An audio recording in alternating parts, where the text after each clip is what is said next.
It is week 4 in the NFL season. October has begun. The league is in full swing right now. Let's go.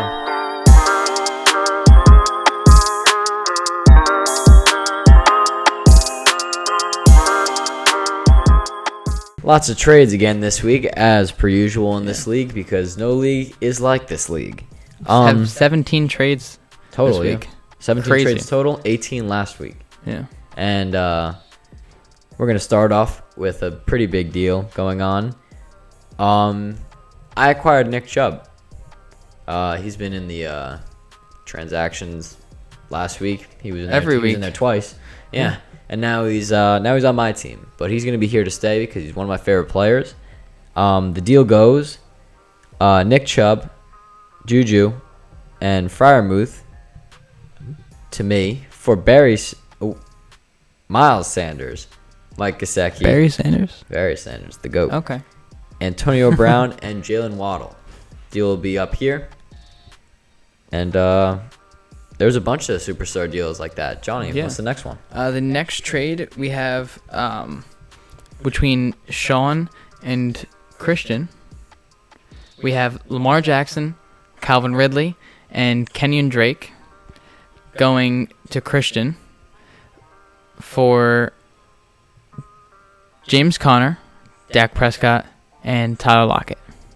Yeah, it's crazy deals. And actually, surprisingly, a lot of those players in those deals did not stick around. Lamar Jackson and Ridley are already on different teams after you reading that deal. Yeah. Lockett stayed. Prescott's on a different team, I believe. It's unbelievable.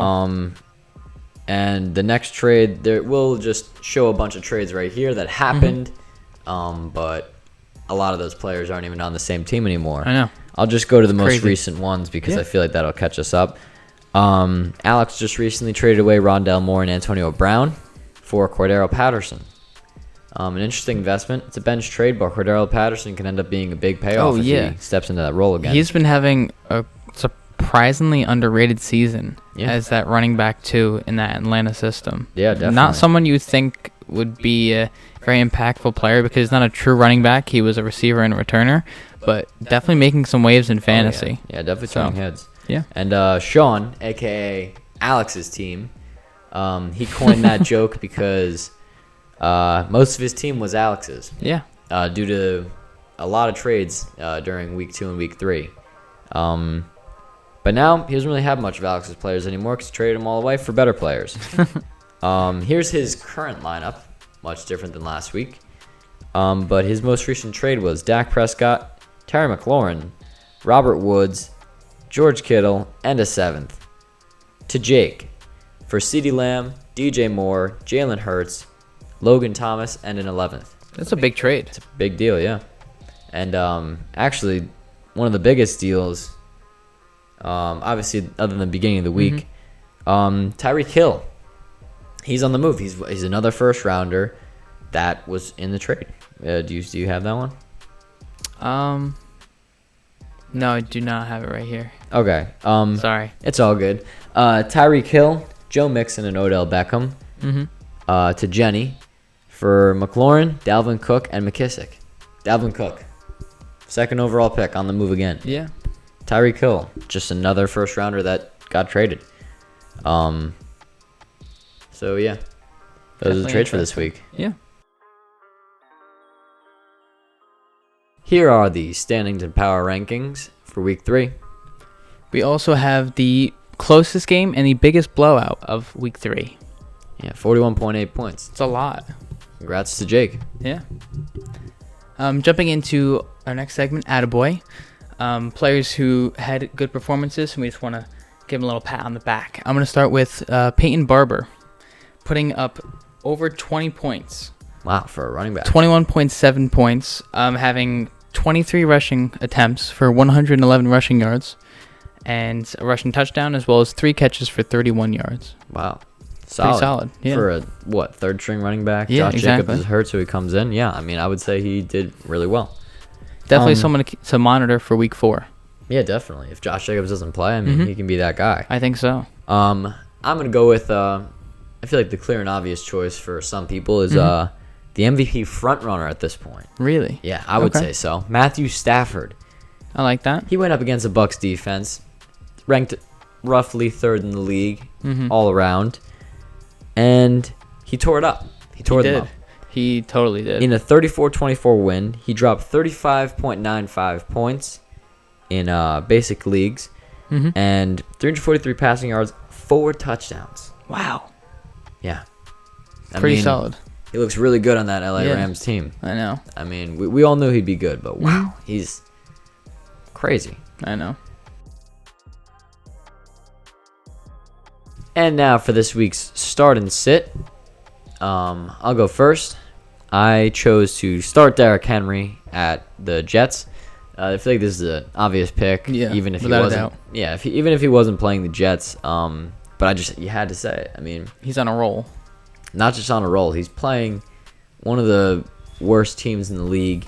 Their 2 receivers were just announced to be out this week. Their 2 main guys, Julio and AJ Brown. So, I mean, it would be stupid not to start him. Yeah, he's going to get all the looks this week. So Yeah. I like that choice. And I would also go with James Robinson, Mm-hmm. Jacksonville running back against Cincinnati. I mean, what can I say? I mean, I did this before the Thursday night game. He went off, dropped 20 points. Obviously, you can't take anything I say for it, but, I just simply I was right. Yeah. So, yeah. What about your starts? My starts for this week, I have Jonathan Taylor versus the Dolphins. I think that Jonathan Taylor is going to be kind of the main piece of the offense because Carson Wentz is supposed to play, Yeah. but He's struggling, though. who knows if he's going to play well. So I think Jonathan Taylor is going to be the start for me. And I also have Rob Gronkowski against the former team, the Patriots, Wow. Sunday Night Football. He's getting his revenge? I think he's going to get more than his revenge. I think at least a touchdown and around 60 to 100 yards. They I think got good linebackers, too. they do. So. But I think that he's going to have a hell of a game. Oh, yeah. Tight So, matchup. yeah. Now for your sits. My sits, I'm going to say Henry Ruggs against the Chargers on Monday. I know Ruggs has been playing well since week 2, but I just don't think that he's going to play that well against the Chargers. Chargers are hot right now, so I just wouldn't recommend it. Yeah, and he's a deep threat, but they have really great safeties. Yeah. Asante Samuel's a star, it looks like. Yeah, he's looking really good. Rookie of the month Yeah. in September, so definitely wouldn't start Henry Ruggs this week. I also would not start Damian Harris against the Bucks. That Bucks front 7 is disgusting. So Filthy, yeah. they were really good. They're And on he's a struggling. roll. Yeah, and Damian Harris is also he's kind of not living up to the expectation that he's been given.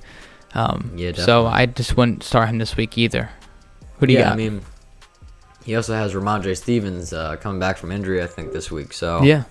it's tough to tell what they're going to do with him. And against the I know. Buccaneers front 7, I don't really know if Damian Harris will do much. I don't know. Maybe start him for a touchdown.